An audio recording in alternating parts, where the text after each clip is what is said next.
KJ Wright from the Seattle Seahawks, and you are watching NorbCam. This video is brought to you by BetUS Sportsbook and Casino.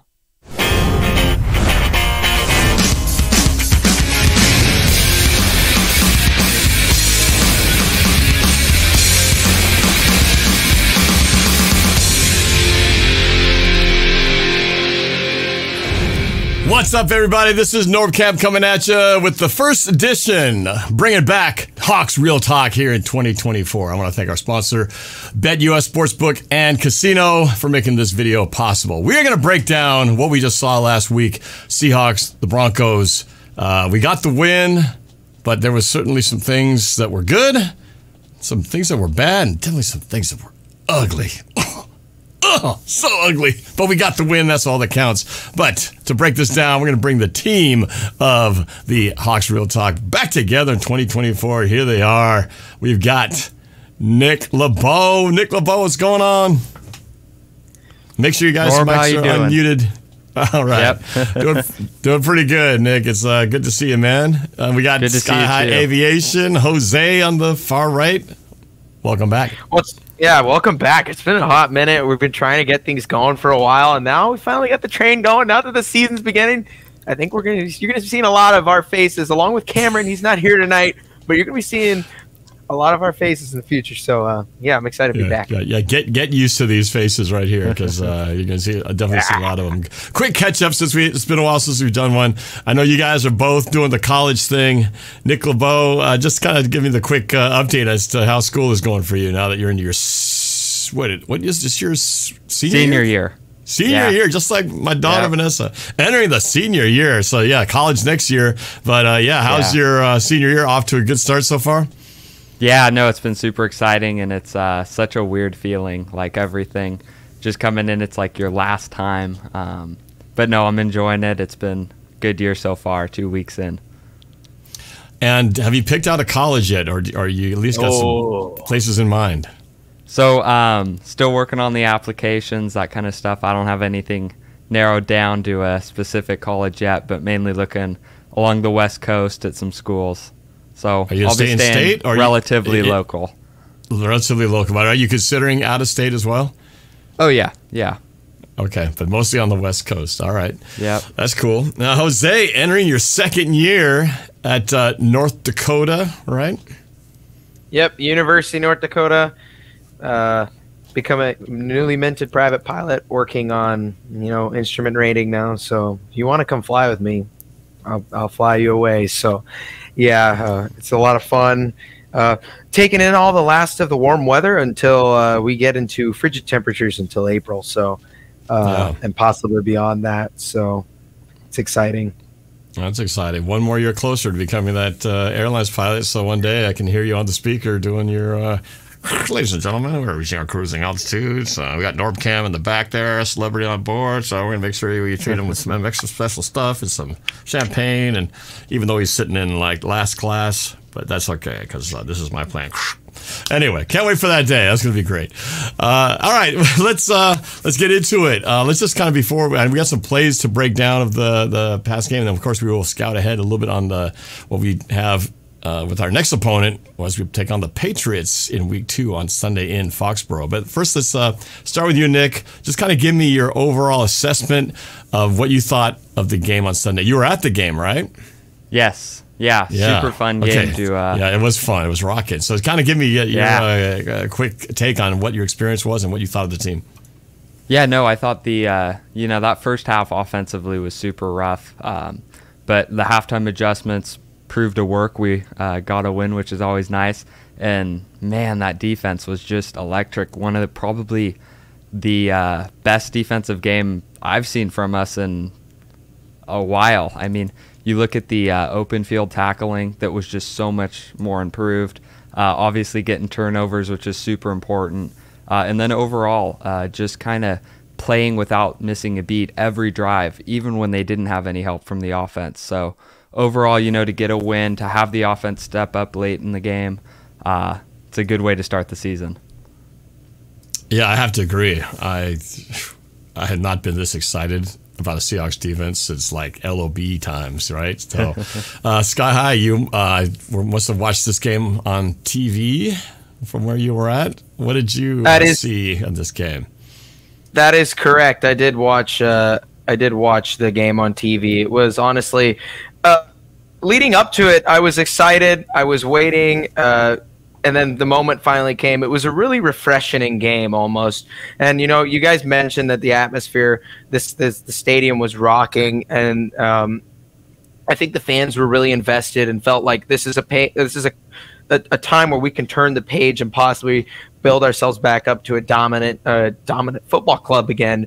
And watching it in the game, first couple parts were a little bit shaky, but the defense was like a completely different team that I had never seen before. And people are going to say, well, it reminds me of the 2013 through 2017 teams where they were just so dominant every year. To an extent, it reminded me of that, but it even felt different, more different than that. It felt as if the guys were out there playing for each other. It felt that there was a newfound energy, and it just felt like we were playing a really, really smart football game against what should be a really, really well-coached team, despite them having a rookie quarterback and some relatively inexperienced players. So I was very pleased with what happened. Yeah, I think we all agree that this. I don't think anybody has anything bad to say about this defense. I mean, it was just like it seemed like every time somebody would get the ball, the entire team was tackling them, right? And that seems to have been the issue for the last couple of years. It's like asking the question, what happened to the tackling? Why is our tackling so horrible? Well, on Sunday, it looked like everybody went through a tackling renaissance revolution because every single guy was practically taken to the ground immediately. And maybe on a couple instances did we feel like there was a guy who broke free and maybe got some extra yards, but very, very rarely, compared to like the opposite where it seemed like every play somebody was breaking a tackle the last couple of years. So that was really exciting to see. Now, we talked about the slow start, the ugly side of the football. Let's talk a little bit about what didn't go so well. Man, I don't think I've ever seen a worse start to a game than what we saw in the first half. When you go sack, interception, and then follow that up with two safeties, I don't think I've ever seen a two-safety game. Less two safeties by my team. I mean, it was like, oh, I was laughing at how silly it was. But the offense definitely stunk it up in the first quarter, but turned things around in the second half. But let's talk a little bit about the ugly side of this game. Nick, what did you see that made this, what happened? Why were we so bad, at least in the first half? Well, I mean, I think it was pretty evident that from the moment the ball was snapped, it felt like Geno Smith had a guy right on him. He was getting sacked. I'm surprised he only got sacked twice. It felt like a lot more. He had no time to throw. And overall, yeah, the offense just looked ugly. It did not look ready to play. So, yeah, that offensive line was really rough in the first half. Kind of tuned it up in the second quarter. Then moving into the second half, really stepped it up. Our offense was able to generate. And, I mean, we scored 26 points. So that's a pretty good sign of the kind of adjustments at half. Yeah, I think we all pretty much equally feel like the offensive line was the heart of the problem. I mean, we couldn't get out of our 1 yard line without getting a safety twice, with a hold on one in the end zone, and then one where Charbonnet couldn't even get out. It's like the guy was on him as soon as he got the football. But yeah, the second half definitely was different, and that felt pretty good. So, Jose, what did you see? I know we'll break the plays down, a handful of plays that you've chosen, but in general, what do you think the Seahawks did that made that tale of two halves where we stunk it up and then had the same players, yet the results, so all of a sudden we were able to run the football and got a passing touchdown? Why do you think we were so different in the second half? Well, yeah, I think obviously we lacked a little bit of creativity in the first half. It seems like there was a lot left to be desired, especially going into the break, despite having that spurt in the second quarter. It really felt like Ryan Grubb kind of came in with this plan and kind of stayed really committed to it, to really open up really early and then possibly try and wear the defense out very quickly into the game. You see the first bunch of plays where Geno stepping back and guys were running a lot of interleaving patterns down the middle of the field. And it really felt like it's an offensive coordinator who's had a meteoric rise, right? He a few years ago he was coaching coaching down in Sioux Falls, South Dakota, and now he's coaching in the NFL, right? There's a lot of pressure that comes from that, but also at the same time, there's some sort of inexperience, right? He's this first real official game as calling out plays against for number ones out there in the NFL. And so, despite it being ugly, it felt like we really weren't being able to get into a rhythm. It felt a little bit forced at times. And, it felt like our guys were just a little bit uncomfortable and a little bit off key. Now, when we went into the half, McDonald did an interview right after the first half ended. He went to the sideline reporter and they said, "What's wrong with the offense so far? What do we need to fix?" He mentioned, "We need to start running the ball." And I think we saw in that third quarter into that second half, we started running the ball and we started doing it really successfully, right? Denver really didn't anticipate us running the ball. They felt that maybe because we were losing to maybe an inferior opponent that we might start to push things a little bit. And Denver came out and they completely kind of guessed the wrong way here. We started running the ball, having a lot of success. And then in the end, when we needed it most, the passing game was also there and we relied on it. It wasn't perfect by any means, but you know what? If we saw what we saw in the second half and we saw what we saw at different points of the game, I was really pleased with what we saw. And if that's a sign of what's to come and how this team continues, despite it being a really good group of skilled players that have been together for some time, continues to mesh together into this new offense, I think that we could start seeing more and more exciting things with this offense going forward. So far, so good. Yeah, for sure. A lot of pressure on the offensive coordinator. I know, well, really on everybody, right? We were all expecting great things from the defense, from the offense. The defense didn't disappoint. Grubb definitely made some adjustments, though, and that was good to see. Who would be tell me your guys' offensive player of the game and defensive player of the game for the Seahawks? Nick, tell me which guy stood out as really kind of having the game that stood out as the guy that made it happen. Really, Tyler Lockett. I mean, you talk about kind of reliable there, 6 receptions, 77 yards. Of course, that game clincher in the very end, just an awesome one-handed grab. And really, you look at kind of the impact he had, it can't go unmentioned. This is a guy we've obviously seen the past few years in Seattle, and man, he just had an awesome game as our receiver. And you kind of look down the line at the DK Metcalfs, at the Jackson Smith and Jigbas, wasn't a whole lot. Not to say they didn't have an impact, but Tyler Lockett was just that go-to guy. Yeah, it seemed like whenever nothing was happening, Gino just Lockett found a way to find himself open on couple back shoulder fades, and then to start opening stuff up for the other guys. That's what he does. Let's go to defense in a second, but Jose, let's go to your offensive player of the game. Yeah, some people might get mad at me for picking this guy for the offensive player. Obviously, Lockett is a fantastic. He was, old faithful there. He does something that nobody does in football, and that's kind of make the ball come to him almost, right?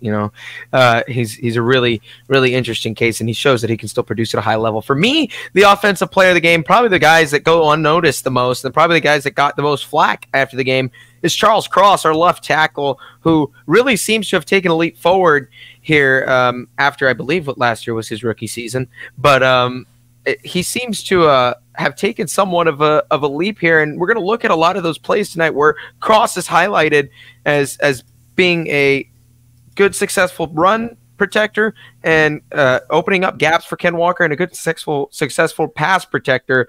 And, he really did a good job protecting Gino and doing his assignment correctly on the line today. And so I was really, really pleased with how he played offensively. And you know what? The sky's the limit for that guy. So he looks like he's going to have a really good year this year. Well, that's a pretty good call. When you think about it, of all the offensive linemen we had, I think he's the one guy whose name you didn't really say or didn't really hear, right? And if you're doing a good job, usually you don't hear your name called. I heard a lot of guards, right tackles names being mentioned. Laken Tomlinson. Yeah. But you didn't hear Cross's name too much. So that's a good pick. I'll have to go with the one that we haven't really mentioned, but we did so really in the earlier discussion. But Kenneth Walker Jr., man, that guy got the offense going. I mean, when nothing was really working, Lockett was doing it through the air, but on the ground, K9 able to get 100 and what's it, like a $125 or $124, something like that, running yards for the game. So he cracked that 100-yard mark. And man, as soon as he came out of the game, suddenly we couldn't do anything. I was like, man, what happened? We reverted back to our first half offense when we couldn't, and we almost slipped the game out of our fingers by not being able to chew up the clock when we could ice that game much earlier. But luckily we did. But that kind of brings up the ugly side of this situation. My favorite guy is also the guy who's frustrating me the most right now, because Ken Walker Jr. was so good. And then when he didn't come back, I was wondering, that's peculiar. Why isn't he back in the game? Well, it turns out he's got some kind of a abdominal injury. He hasn't practiced all week, and now he's questionable for Sunday. Man, he had the same issue last year when he suffered an abdominal injury when we played the Rams and lost down in Los Angeles, and it started a 3-game tough stretch where he wasn't available.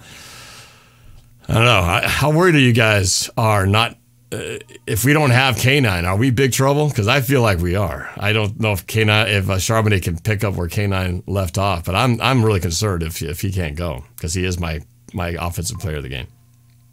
Well, where Charbonnet can't go, where Charbonnet cannot cover where Ken can, I think Kenny McIntosh and Charbonnet can both cover those gaps enough if Ken is out.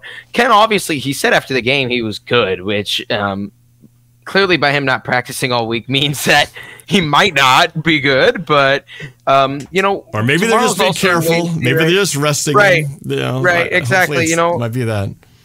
Right. But obviously, we have practice tomorrow? I can't remember if the guys practice tomorrow. I think they do, and then we leave out to New England. So I think tomorrow is really going to be the time where we're going to be able to fully tell, if he's limited, it's a questionable. If he doesn't practice and he's still questionable, he's probably not going to play. But if he does practice full, there's high odds that he would take the reins. But honestly, I'm interested to see Kenny McIntosh and Zach Charbonnet take the reins. I think this is a New England defense that we could probably take advantage of in the passing game as well. So I'm not too overly concerned. Maybe, if he's not ready for week 3, then I'll start to have some sort of concern. But right now, not too overly. Nick, what do you think? Are you too worried? Not too worried about it? Sky High seems pretty not concerned about it, but I'm freaked out. What about you? I'll say, you never want injuries to happen, but when they happen week 1, you still have 16 more games to play. No. Now, I'll say this: if they feel like, even from a precautionary standard, keep him out this week, I say do it. You have Zach Charbonnet, who really, reading the reports through training camp, was kind of right there with Walker. Now, Walker's a different type of back than Charbonnet, but like Sky High said, you add in Kenny McIntosh to the equation, and you get a guy like George Holani up from the practice squad. I think it'll still be a little bit of a step down, but I don't think it'll be that big of a step. I think we can cover the ground there, and I'm not too worried about it. I'm just worried because when Charbonnet came in there, he had a couple nice plays, especially the wheel route touchdown that he scored in through the air. But it seemed like when we needed to get yards, he was going down like back in the backfield, getting stuck at the 1-yard line, where K9 has this way of kind of finding kind of beast mode-ish without looking like beast mode, where he's got a way of turning a negative 1 or 2 yard play into like a 3-yard gain, which I don't see, Charbonnet doing. But time will tell on that one. We'll talk a bit more about the Patriots at the very end. But let's talk defensive player of the game. We got to get into some plays. So, yeah, real quick, you, Nick, who did you like? Who was your favorite player? It's hard to pick because there's so many great players on the defense, but who was the one that stood out to you the most? It is hard to pick. Julian Love had a great game. You talk about leadership, a guy who's been here for a couple years now on the defensive side of the football. You look at a whole new safety group as a whole. He really was able to fit in. He fit the scheme well. I think he led the team in tackles. He had that interception, which was key. And I think in just overall kind of commanding and leading that defense, he did a phenomenal job. So he's my player of the game.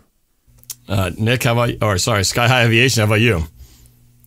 Well, for me, I'm going to go for his counterpart, his other starting safety in the field, Rayshawn Jenkins. Everywhere I looked, that a tackle or a hard hit was being made, it was either going to be Julian Love or Rayshawn Jenkins. They were all over the field in our zone, in our masterful zone defense on Sunday.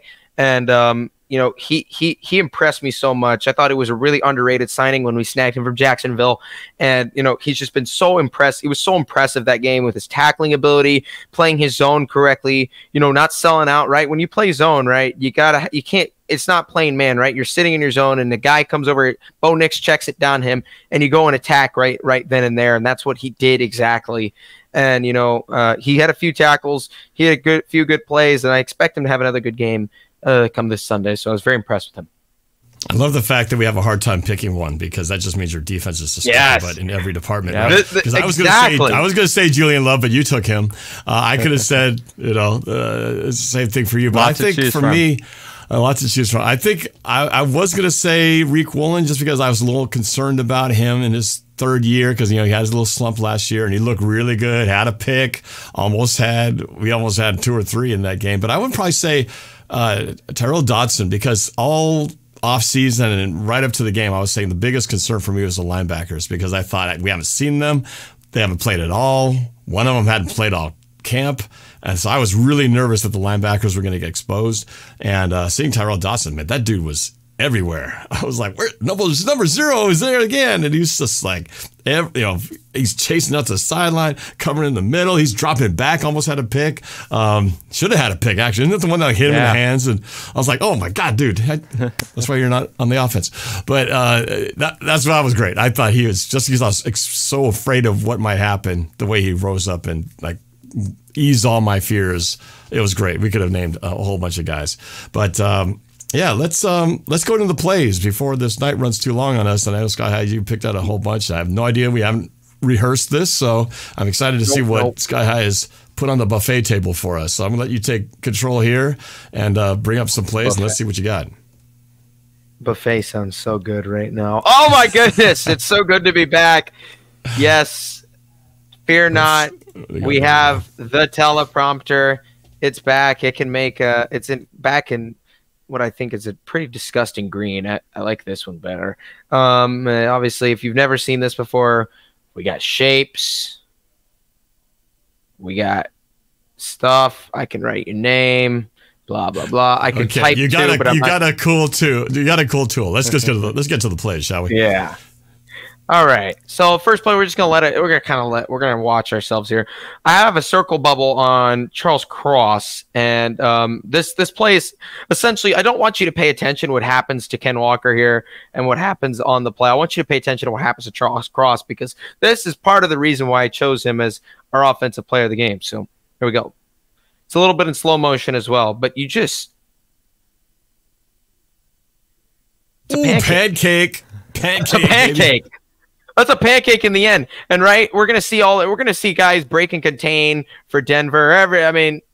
Sure, Connor Williams does a decent job as well, but so does Stone Forsythe. Take Bobo out there earning his minutes, his plays. Ken Walker's like, where the hell am I gonna go? Everybody's really breaking off, except for Charles Cross. He's giving this guy a fit. He's like, I can't get a break off this guy. And we're gonna see a lot of tosses this year. This is something that Ryan Grubb, I believe, likes to do as well. A lot of condensed formations, a lot of the fullback here. That's not a tight end. That's a fullback. And that should give away that we're probably going to be running this ball, right? It's a nice toss. It's a strong set. And Charles Cross just really pancakes the guy. He almost kills Jake Bobo in the process by having him land on top of him. But that's just one of the few plays that we're going to look at Charles Cross. If you want to go back in order. So I can that's a great catch, because it's easy to look at plays that are highlights that end well. Like that doesn't look like a highlight play, but you did find the diamond in the rough there. The one great play where he pancaked him in a play where it looked like everybody else just sort of broke down. These aren't starting to become a diamond in the rough. These are starting to become normal plays. So this is what Charles Cross is known for, right? Pass protection, right? So this is why we drafted him. Geno, play action fake. Charles continues to hold serve here. Geno, play action fake. Steps up, right? Feels the pressure. This is what Geno does better. And this is on the interception play, right? This is the second play of the game. And we talked about how, oh my goodness, this offensive line looks like a disaster. Noah Fant's getting bullied. Anthony Bradford hasn't found anybody to block yet. Meanwhile, Charles Cross has just taken 5 completely out of He's the right out of equation. the play. I mean, he's completely right out of the play, and this is textbook tackle play, right? This is textbook tackle play, right? You want to keep your guy out of these gaps, right? And he just it doesn't matter how far back you go down here. What matters is that you keep your guy in between the foot of the guard, right?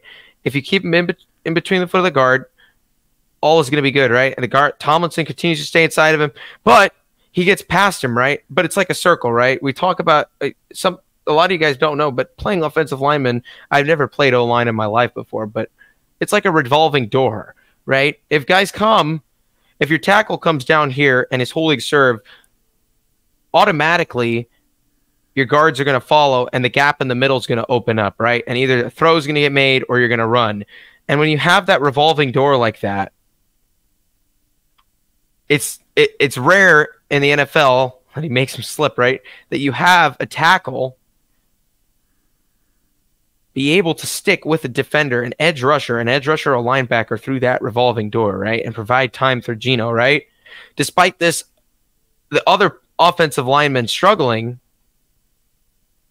let's not watch the interception, Charles Cross continues to hold serve, right? He continues to send 5 through his revolving door, and that's just, again, really good expert tackle play. That's why he had such a good game today. So let me see if there's another one. That's pretty good. So yeah, there's one more Charles Cross play that we'll look at here. Again, this is another pass protection play. Let me get rid of my crap here. We'll go ahead and watch it. Geno takes a snap, tries the little spin move, and it's so much of a successful play that Geno even steps up. He steps up and makes his throw in that direction, right? And actually, this is overall really good play by the offensive line. It's a 4-man stunt, right? There should be no reason that anybody should be getting home to the cornerback. Anthony Bradford's just there to support. Laken Tomlinson even does his job well enough. And right, it's a 3v2. You can't really do anything about that. But again, the focus is on your blindside guy, Charles Cross, who, when you talk about Seattle tackles and when you talk about Cross maybe a year ago he gets beat on this. But look at the footwork on this guy. Look at the footwork on Cross, right? He doesn't get beat to the outside. He stays strong on the inside, and he uses his right hand to really hold that defender. Not hold him, right? You know what I mean? But hold him from penetrating any more towards the quarterback.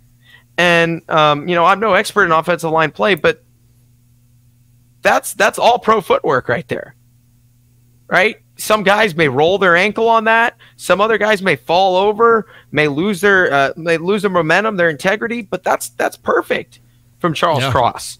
And guy tried to do a spin move to go inside, and he didn't let him in, which is the shortest route to the quarterback. So good on Charles Cross. What you want from your blind side.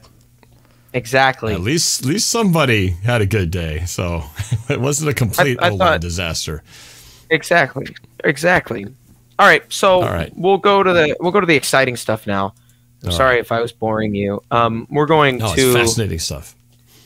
Fascinating stuff, Norb. If you can try and guess what play this is, I'll be very happy. So Walker's in motion. We see a lot of that. We saw a lot of that with Shane's famous recipe. Run. This is just like this is essentially just like a trap run almost, right? And so let's break it down here. Smith and Jigba, first of all, we'll kind of go down the line here, right? Jackson Smith and Jigba has got a chip block here, right? He's got almost like a cutback block where he's going to take him out of the equation, right? Boom. He's gone, right? Okay. Moving on, right? Going to the next guy. Cross, immediately. His task is to grab the linebacker here, which is going to allow Tomlinson to essentially provide as the lead blocker and as the trap, right? Boom. Because if we put it back here, Fant and Forsyth go to their assigned guys, right? And Tomlinson is right on time, right? Yep. It doesn't matter if he holds like a block like Bradford or like Cross. What matters is he clears him out of the play. Because once he clears him out of the play, all who's really stopping him is the defender that's out here that we can't see and the safety, right? So it's a classic trap. Even Forsyth misses, but Ken Walker is quick enough where he can break the tackle on the dummy trap play. And this is straight out of probably. I mean, I don't even know. He gets away with holding, right? But this is. I don't watch much Washington football, but this feels like a play that's straight out of their playbook. Totally. Correct me if I'm wrong, Nick. If you watch it, it feels like a play that's straight out of their playbook. Guys are hitting their assignments correctly, maybe even getting away with a little holding. But this is a perfectly executed play. And Ken Walker makes us a touchdown, right? Who knows? Maybe Zach Charbonnet doesn't get in. Maybe another guy doesn't get in. But Ken Walker is the ultimate X factor here. He makes this play to a touchdown. Exactly. And not to be understated, right? Anthony Bradford also does an incredible job of his assignment as well. And so it's a fantastic play. It's a fantastic touchdown run. And I think that's where really the momentum shifted as well in that game, where we started to really see where really start to have the light at the end of the tunnel where, hey, we might be able to pull this out here.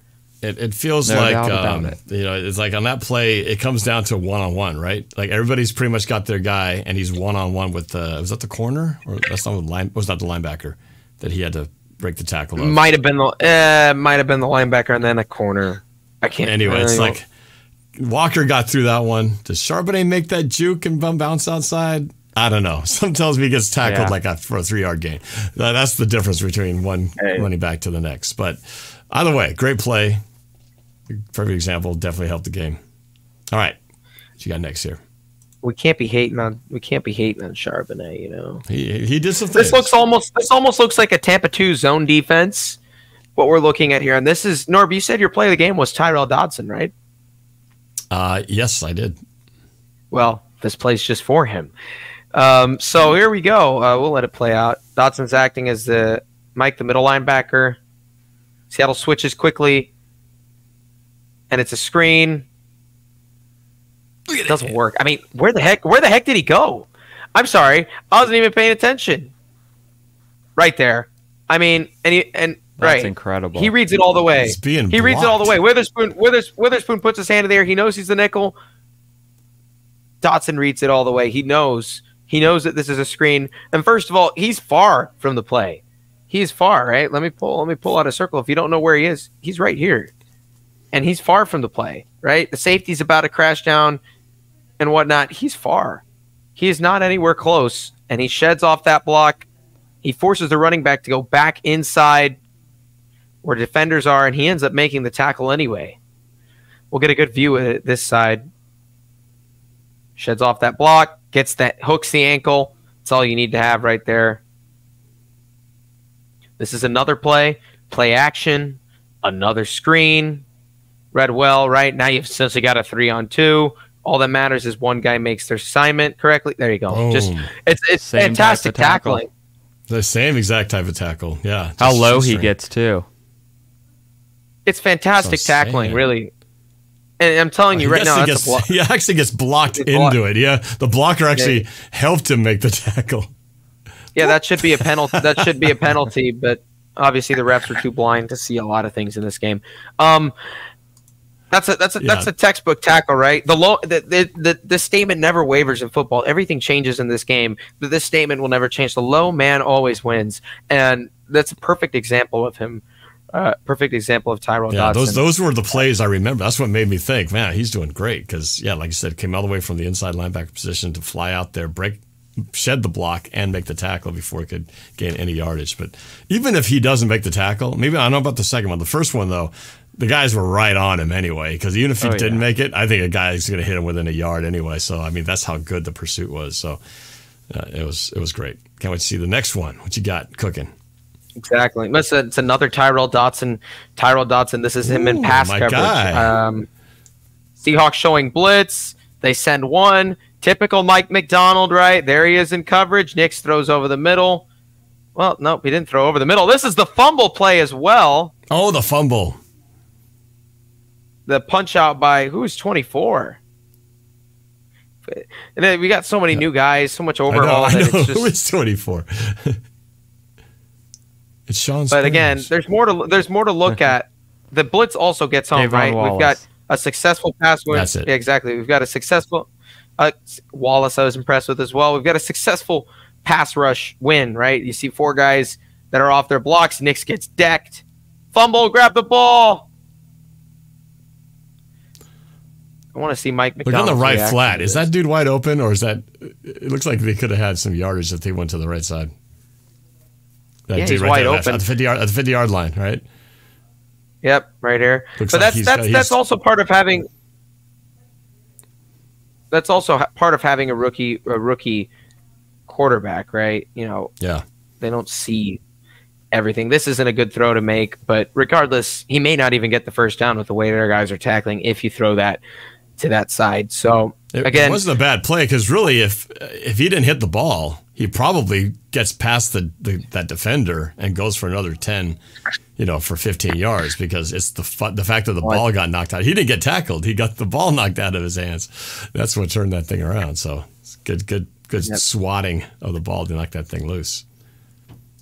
We're moving on here. We're going to look excited at watching these highlights, man. It's Yeah. just such a I remember that play. It's like every play was like a highlight because their defense was like everywhere. We're going to see now. There's only one offensive play that we're watching, and that was the Ken Walker. The rest is pretty much here from here on out defense. And because now we're going to look at the Seahawks working against bootleg. No, they were good, not falling for the bootleg. We got a typical motion. This is a typical Sean Payton, something you may see with Sean McVay. Right? If you're Bo Nix, I've set my feet, but I'm not in a position to throw, right? We had the receiver in motion. He runs a curl route. We've got Beck who runs out on the flat. Bam. Bam. Right? If he sets his feet, he can make the throw. The defender has his back turned, and he's got him running a deep sideline post, right? But Nick sets his feet, and instead of having a wide open, throwing lane, he's got Boye Mafe, which looks like it's Boye Mafe. Wrap him down, and Nix has to get rid of it before he even gets a chance to get that throw off to an open receiver.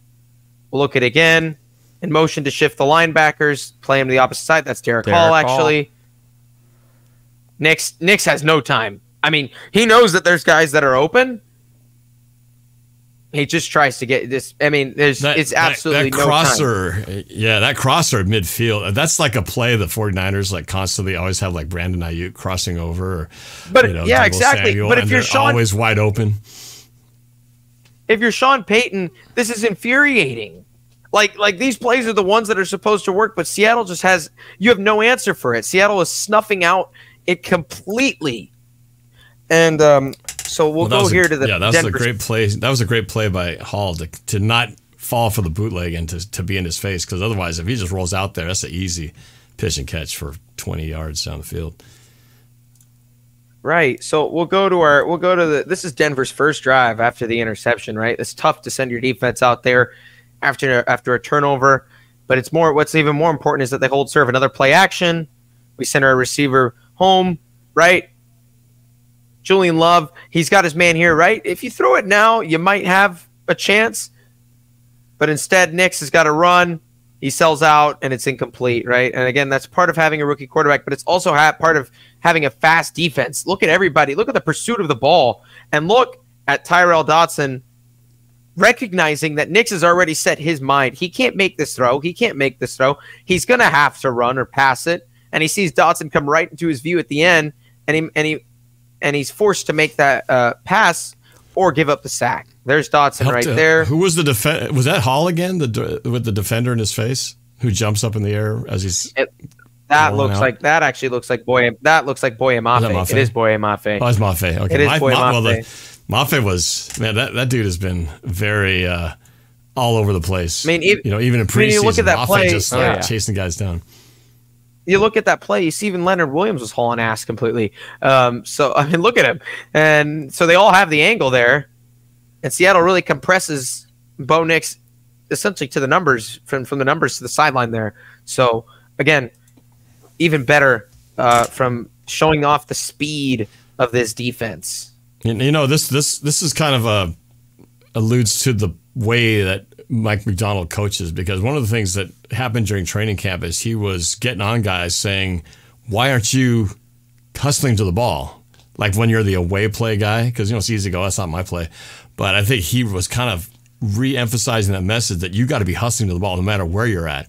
And that is what it looks like. It's what it looked like for the whole day, is that everybody was hustling to the ball. Nobody was like taking the play off. It's like everybody, and that's why there was always like 2 or 3 guys right around the football as soon as the guy caught it. It was great to see. It was just like a magnet. Like the ball was a magnet and the players were just like, and I think that's just coaching right there. That's Mike Macdonald doing his thing. So it's great to see. All right, what you got next? All right, what I got next is, well, before let's pre-diagnose here, Seattle running another zone concept. And meanwhile, Sean Payton runs what's going to looks to be a mesh concept. Let me draw out what I think these. And before you run it, what's interesting here, and this was the fun part about watching what they were doing, is who's rushing and who's dropping, right? Because you got rushing simulated on pressure. on the Seahawks far left. You got a blitzer coming in off the edge outside the. Who is that? The outside receiver, I think, blitzing off the edge. It looks like Mafe or Hall. It's either Mafe or Hall. And it was fun to watch because you never knew what you were going to see each time. So we got a sideline mesh concept here from the far hash mark. So the ball is clearly going to be over here, and so we look here. Receivers break. Everybody stays home. Communication is on point. Nix throws the ball to the corner of the end zone. Obviously, this is a rush throw because guess who gets home? Leonard Williams makes a bad throw. Julian Love jumps around because he can't. The receiver doesn't even know he's behind him. It's a great catch, by the way, to get those feet in. Everybody's shifting to the ball. Everybody's shifting to the quarterback's eyes. And it's almost just too easy for the Seahawks. No one's open. No one's open. If you freeze it right before the catch, there's a hat on the hat. Right there. Boom. Freeze. It was a perfectly played man disguise zone. And we ran only 2 man concepts, I believe, on defense the entire game. It was a perfectly called zone game, which, if a lot of geeky Seahawks fans have been waiting for, we've been running the really shitty zone with Pete and the same old zone for many years. So it's good to see a zone that, despite us loving Pete, it's good to see a zone that actually works, that actually provides success, right? Everybody thought Mike Macdonald was going to really have our corners man everybody up. Well, no. We ran a zone, a successful zone, and that's part of it. And Norb, you talked about wondering who's coming. Here's the next play. We talked about simulated pressure. This is simulated pressure. Six guys on the line, right? You got 2 down linemen, 2 guys on the edge, and 2 linebackers showing blitz. So there could be 6 guys coming. Right, Even exactly. 7 if you include the guy that's off the line of scrimmage. But exactly. Yeah, if you're Bo Nix, you're going, who the hell's coming, right? Exactly. Well, yeah, he's going to recognize it. He's going to change. He's trying to change the play. He's audibling. He's saying, "Hey, people are pointing. Defense is signing. Oh, wait, somebody's creeping up to the line. He's pointing there. He's like, hey, look there. He's coming. Wait. And right, this is all just to flush the quarterback. Simulated pressure. And in the end, the 2 guys that end up backing out are the 2 linemen that were in the stance. I love that. This is quite literally. This is quite literally like genius. Right. You're hiding it, right? This play might be a little less obvious if the guys that were down in their stance were maybe Boye Mafe and Derek Hall or Jerome Baker, but you've got Leonard Williams and what looks to like Jaron Reed are the 2 guys that are down in the stance. So if you're the quarterback, what's going through your head is, okay, if any of these guys are going to come rush me, it's these 2, right? But at the same time, what makes this play so genius is that you've disguised it, but you've also got guys that are not in a non-momentive stance. You've got guys, everyone that's going to rush here, and this 4-man stunt is in a I don't know what the stance is called. A 2-point stance. Yeah. Which means that they automatically have the advantage over this offensive line, right? When you look at how the offensive line is set, he goes. He's audibling. He's pointing things out. Hey, look, he's got the mic. Blah blah blah blah blah. Set. They're in the 2-point stance, and they just get home immediately. Oh wow, look at that.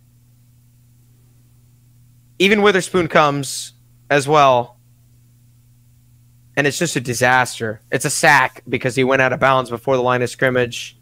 Maffei's pursuit is insane.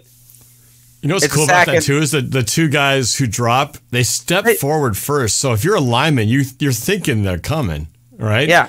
And then they drop back. So if you start to take them, you're outnumbered because they got 4 on the other sides coming out. Exactly. And the genius of this play is based on when we talk about yardage situations, Sean Payton's one of the best when it comes to that. This is clearly Mike Macdonald understanding that Bo Nix and Sean Payton want to take a shot here. They want to go down the field, which means that the middle of the field is going to be wide open probably, right? The middle of the field, there's going to be nobody there. So what does it hurt to drop your 2 interior defensive linemen and send a giant stunt rush of essentially a simulated pressure rush and have your guys get home, right? Because there's nobody here, right? It's just man, right? Everybody's got their man. Covered. Everybody covered. I mean, Bo Nix has no time. I mean, let's count it. Here we go. 1 Mississippi. Yeah, he's got to turn his back right to the bug. He's done. And that's the genius. That's the genius behind Mike Macdonald's simulated rush defense right there. You don't know what's coming. Rookie quarterback or no quarterback. No quarterback's got a chance here if this is what they're up against. Nobody's going to succeed with a 1 second time to throw. He's barely got out of his, barely got the snap and had a chance to, set his feet. So, yeah, man, I get all tingly just watching all these plays. It's so good. You got another one here? I do, right? One guy that we didn't mention at all before this game was our top draft pick, Byron Murphy. And so I've got 2 plays dedicated to big Byron. I didn't think we saw him. So before you run this, when I kind of did initial gut reaction to the game, was I felt maybe because my expectations were like up at the roof, so I was expecting to have 10 sacks and be on every tackle, but it felt a little bit like where was the interior pressure? Where was the sacks coming from the inside? And I didn't remember seeing any of that. But maybe I just didn't. Maybe I missed something that actually happened. But he didn't play that. He didn't play. He didn't play as much as I thought. We didn't call his name as much as I thought we would. But I think we're going to ease him in to this, right? Obviously, when you've got Jarran Reed and Leonard Williams, 2 players of such high quality like that, it can be a little difficult to fit him in. But I think we'll fit him in at some point. He's learning from 2 great guys. And I think he's eventually going to be a monster, which has me thinking when Uchenna, let me mark him when Uchenna Nwosu comes back to this. This is holy moly, this is gonna be. I mean, our guys are rotating. We're getting the right guys in for the right pressures. It's going to be a nightmare. It's going to be all hell breaking loose. So there's Byron Murphy to mark him right there. And we talked about how strong he was when we did that college the review for the players, the draftees previously a few months back. We talked about how strong he is and how low he gets to the ball. Right? Look at him. He's on his knees. And they try to run also a trap play, but Seattle snuffs it out, right? Seattle snuffs it out. He gets double teamed as well, and he still makes the tackle. So we'll break it down here, right? Payton has his man going in motion, right, to get those linebackers' eyes, to get those guys moving. They set their feet, but instead Seattle just reads it perfectly, right? Even though this gap gets plugged, it allows Byron Murphy to break off his block.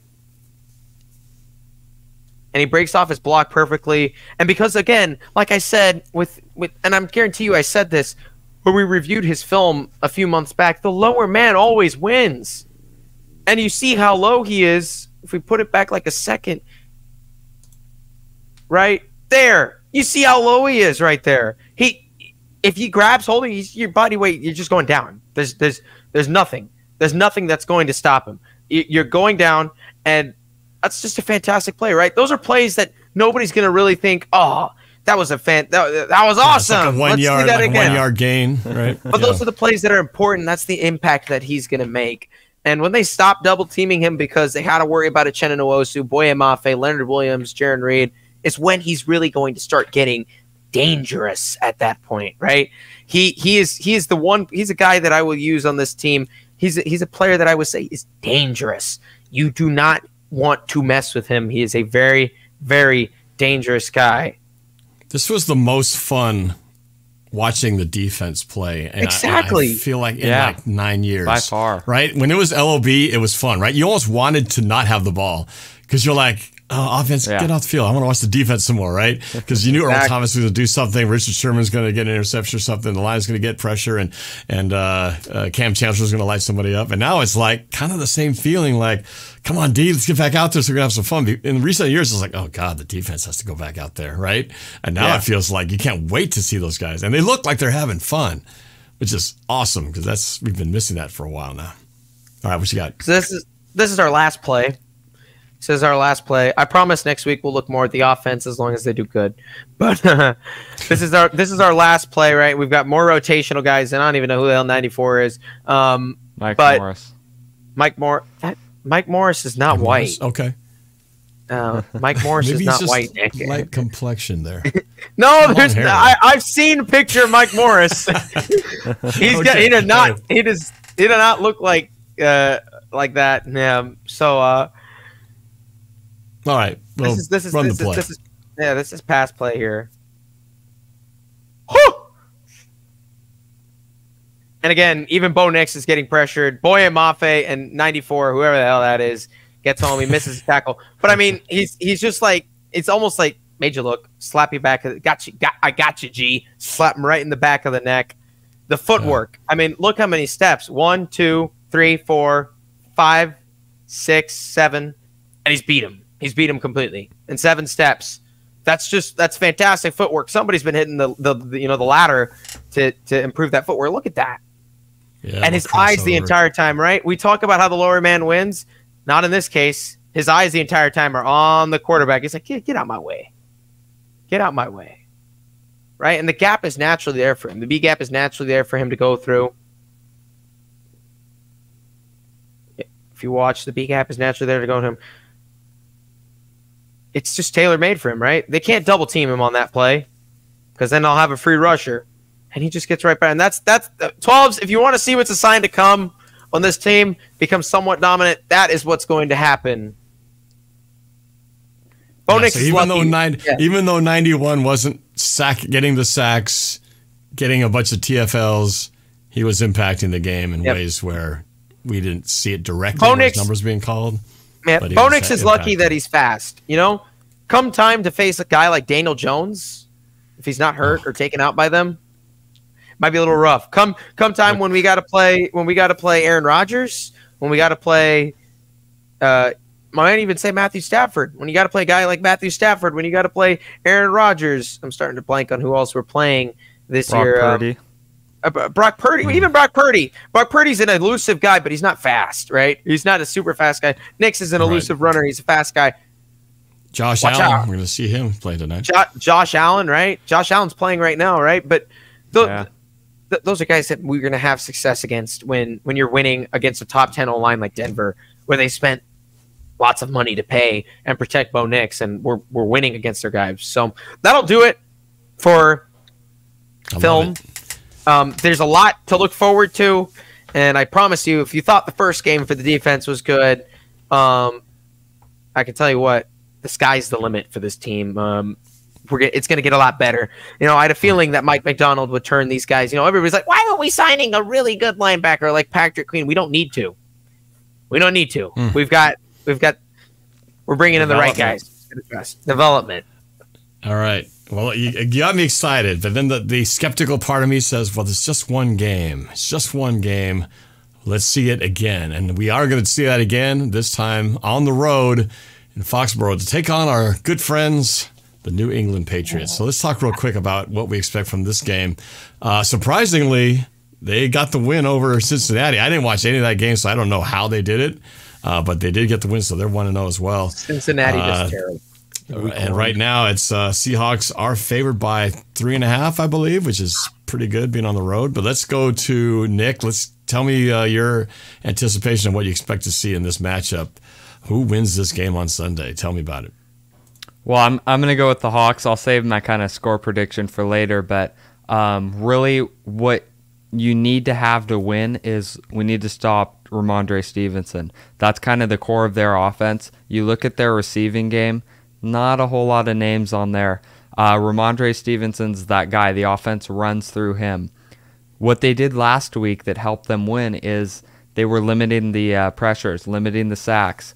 Granted, I don't think Cincinnati has as good of a line as we do, but Jacoby Brissett was only sacked one time.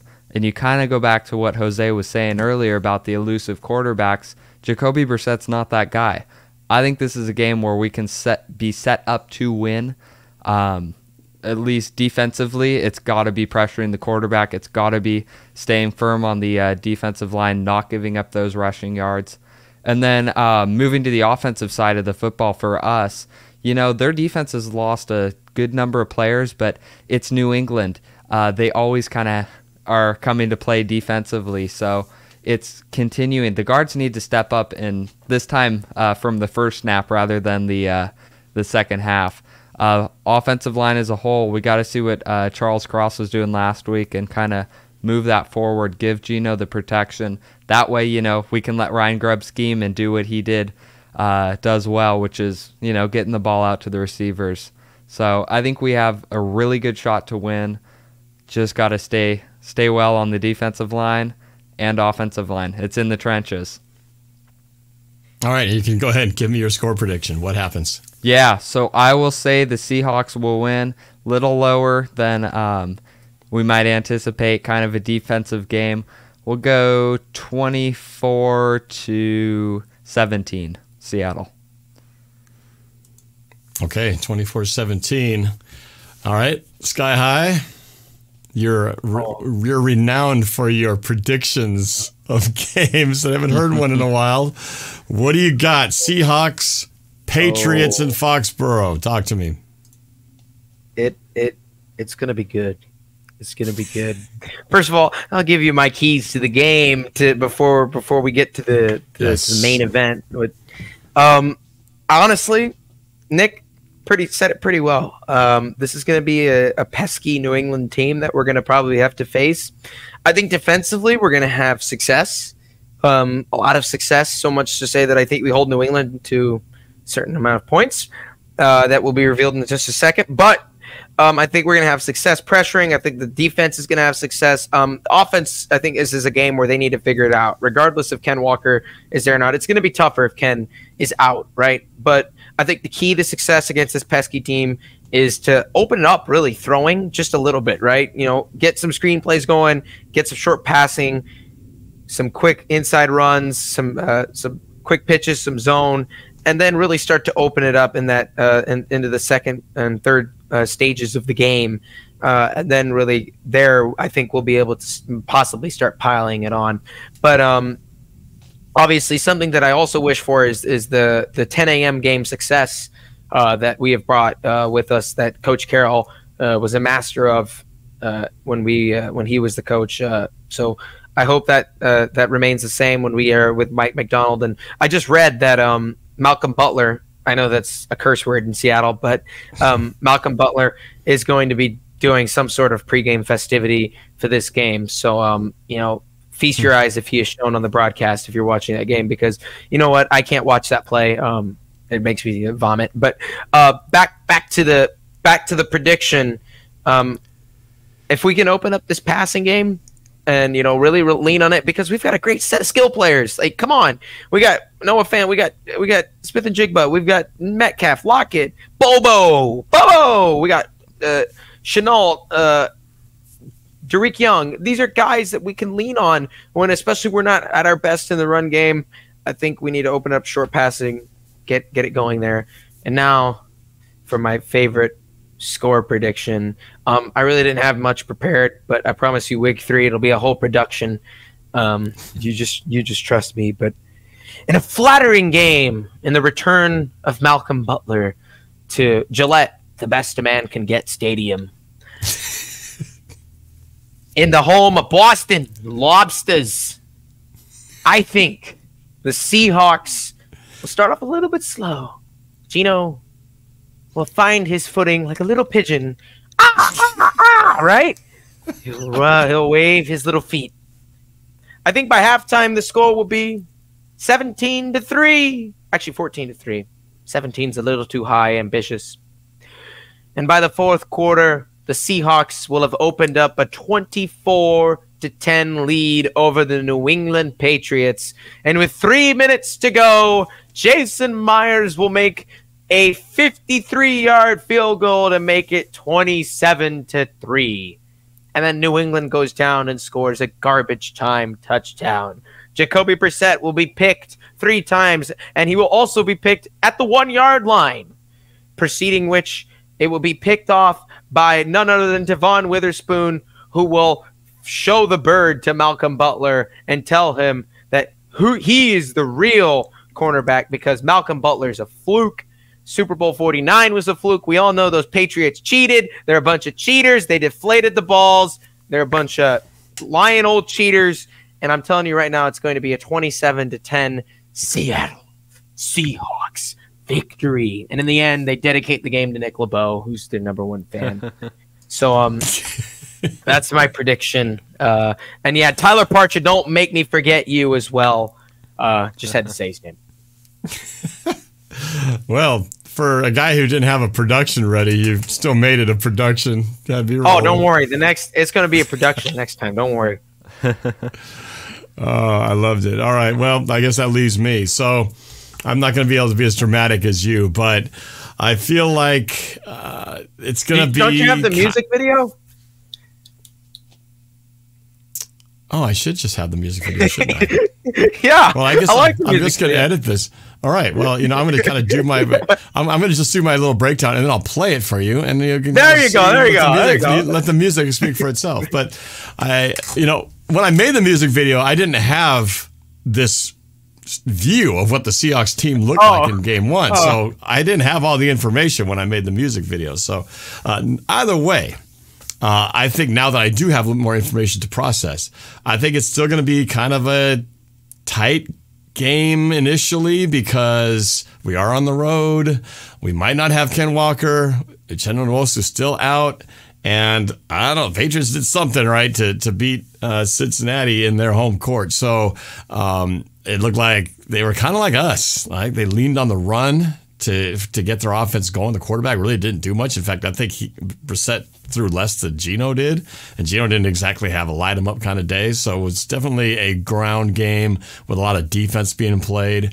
And so I feel like without Kenneth Walker, it might be a little bit challenging. They're going to have to find a way to get the ball through the air to our playmakers, as you said earlier. And I think they will manage to do that.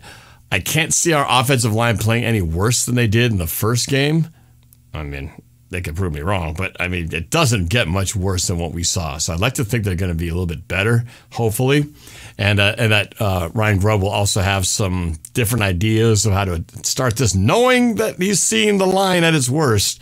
He's going to try to scheme up some things so they won't put Geno in that predicament. And I was kind of yelling at the stand, saying, get rid of the ball faster. Why are you making it hold on to it so long? So I want to see some quick tempo stuff. We'll take short gains. Why not give a little pitch and catch, a little slant to DK Metcalf, watch him run for an extra 5, 10, 50, 20, 25 yards, Let's just see a little bit more of that. Just like what we did in the second quarter. Let's just move the second quarter playbook, put that in the first half, and just throw away whatever we had in the first half. Thank you, as you said. So with that being said, I think it's going to be a little bit closer than what we had against Denver because I think this is going to be a slightly better team than what we saw against the Broncos with a rookie quarterback. But not going to be that much better because this is not the Belichick Patriots, not the Tom Brady Patriots. This is a whole different Patriots. The Patriots are going to look like the Patriots before 2001. And actually, they've been kind of sucking the last couple of years, too. So it's kind of trending that way already anyway. So I think in a game that's still kind of close just because we're not firing on all cylinders or we're missing some pieces. But nonetheless, in the end, when the dust settles in New England, it's going to be Seattle 21, Patriots 17. So If you guys don't like the line is 3.5. I think we all have that we're going to be ahead of the line. Just go to the sponsor of my show, BetUS Sportsbook and Casino. If you want to try to make some money on that, just go to BetUS. You go to the NFL, find the game that you want. If you like the Seahawks, you go right to the odds there. You click on it. You go to your bet, you put in your money, like $50. It shows how much you're going to make if you win. And if you don't like the odds and you want to put some money down on the opponent, just click on those odds on the opponent there, put the amount that you want to wager. It shows how much you'll make if you win. Simple as that. If you act now, they will actually send you a matching deposit of 150% on your first deposit, 125% on your second 2 deposits. And there you go. Thank you for the note. BetUS Sportsbook and Casino, and they will match. That means you're playing with house money. So you put down $100, they're going to throw in an extra $150 on top of that. So you get more money. But make sure you're of legal gambling age, and make sure that they allow online gambling in your location. All right. But can have some fun with this one. So there you go. Unanimously, we've got the Seahawks winning this game, and they go 2-0, which is what I had foreseen all along. Then things get really interesting. Although the Dolphins kind of getting spanked around. I haven't looked at the score recently, but man, Dolphins not exactly showing up tonight as we're shooting this on Thursday night. Nobody got arrested. That's why. Yeah, that was a bad look. Tyreek and was that a Lambo he's driving when he got pulled over? Yeah. They might have wanted to make some different choices there. All right, before we wrap up, I want to say special thanks to my 2 guests here, of course, with Hawk Real Talk, Nick LeBeau, and Sky High Aviation. Hawks Real Talk, keeping it real. Yeah. But I will say, the reason Cameron's absence today, he was originally planned to make it, but I think he's doing something that, I'm happy that he's missing out on. He's part of, I think he's I can't. I'm probably gonna get blasted for this, but I can't remember if he's a part of scout team or something like that. He's working his way into a coaching position at Wazoo. That's right. So he's kind of he's kind of busy. He's kind of busy with good stuff, Especially considering it's the Apple Cup week and he has coming up. He's going to have to work extra hard because that's the only relevant opponent Wazoo will face all year. Not to mention they've been in the news best of luck to him. They're trying to get the Pac-12, Pac-2, Pac-8, whatever, Pac-10 back together again, and they're seemingly getting a lot of momentum on that. So maybe the Pac something isn't done yet. So the University of North Dakota would gladly take a position in the Pac-12. Whatever. All right, that's it, you guys. Well, we'll see you next time on Hawks Real Talk. Just remember, keep it real, y'all.